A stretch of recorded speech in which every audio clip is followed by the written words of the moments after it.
कि इस लीला के अंतर्गत और कात्यायनी देवी की कृपा प्राप्त करती हैं, लेकिन भगवान कृपा प्रथम करते हैं और अपने आप को समर्पित कर देते हैं और गोपिकाओं को भगवान मिल जाते हैं। परिधाय सुवासांसी प्रेष्ठ संगम सज्जिता, केवल एक ही श्लोक, गृहीत चित्तानो चेलुस्तस्मिन् लज्जायते क्षणा। पीतांबर की वस्त्रों की चोरी क्यों की भगवान ने? भगवान ने इन वस्त्रों का हरण करके गोपिकाओं को अपने हाथों से वस्त्र प्रदान किया कि हे गोपिकाओं, इस मेरे हाथों द्वारा प्रदत्त वस्त्र धारण के माध्यम से आपको हमारी वैष्णवी माया का आवरण नहीं प्राप्त होगा, आप वैष्णवी माया से रहित हो जाएंगी और मेरी प्राप्ति हो जाएगी। भगवान अपनी प्राप्ति का मार्ग प्रशस्त कर देते हैं चीर हरण के माध्यम से। कहोगे महाराज कहाँ से कह रहे हैं? तो इस श्लोक का अर्थ लगा लो। परिधाय सुवासांसी, भगवान के द्वारा प्रदत्त वस्त्रों को धारण करके कैसे हैं? प्रेष्ठ संगम सज्जिता,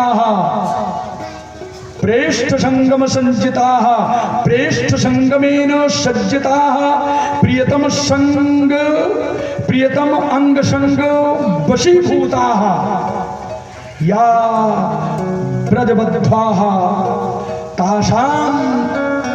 उन गोपिकाओं के वस्त्रों को भगवान ने चुराया है, इसीलिए चुराया। लोग इसको नहीं कहते, निकल जाते हैं दुनिया भर का बवाल बता करके। ये वस्त्रों के लीला का तात्पर्य है। भगवान ने कहा, देवी एक गीत गाती हैं हमारी मीराबाई ना, श्याम रंग दे चुनरिया। क्यों रंग दे चुनरिया? अपने ही रंग में रंग दे चुनरिया, किसी रंग में नहीं रंगाऊंगी, लेकिन तुम्हारे रंग में, श्याम रंग में रंग दे। हम तो केवल मार्गदर्शन कर रहे हैं, गीत नहीं गाएंगे, नहीं तो समय लग जाएगा। तो कहते हैं महाराज जी, भगवान ने वो वस्त्र प्रदान किया अपनी कृपा के माध्यम से, और जो ही धारण किया गृहीत चित्ता राजर्षि, गृहीत चित्त हो गई। और चेलुस तस्माल लज्जायते क्षणाः, और किंचित किंचित न चेलु, लज्जावनत होकर के न चेलु। न चेलु, संस्कृत व्याकरण और भागवत का व्याकरण तो और गूढ़ है।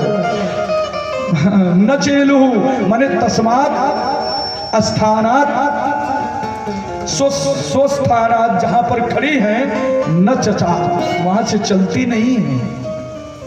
तो नहीं चलती हैं तो भगवान कृपा कर देते हैं, और कृपा करते हैं तो जाती हैं अपने घर को।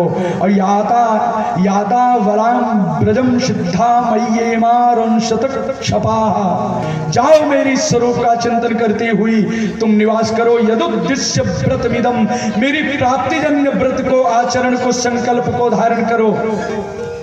आने वाले समय में रास लीला के माध्यम से हम आपको प्राप्त हो जाएंगे।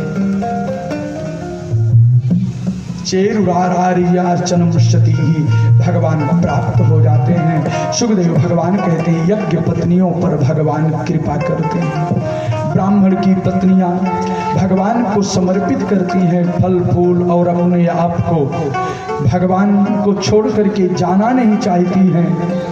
भगवान उनको आश्वस्त करते हैं, जाओ तुम्हारे पति तुमको डांटेंगे नहीं, अपनाएंगे, और चल पड़ती हैं। आज उनके पति जो द्वेष कर रहे थे भगवान से और पत्नियों के ऊपर जो नाराज थे, जो ही देखा उनके अंग संग को प्राप्त किया, मात्र दर्शन मात्र से ही वो भगवान के भक्त बन गए।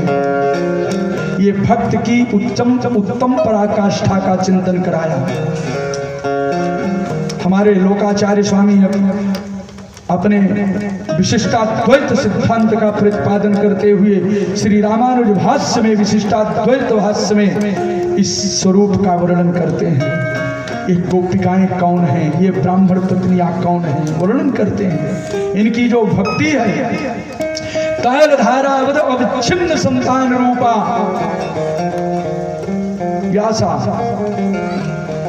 इनकी ये भक्ति है।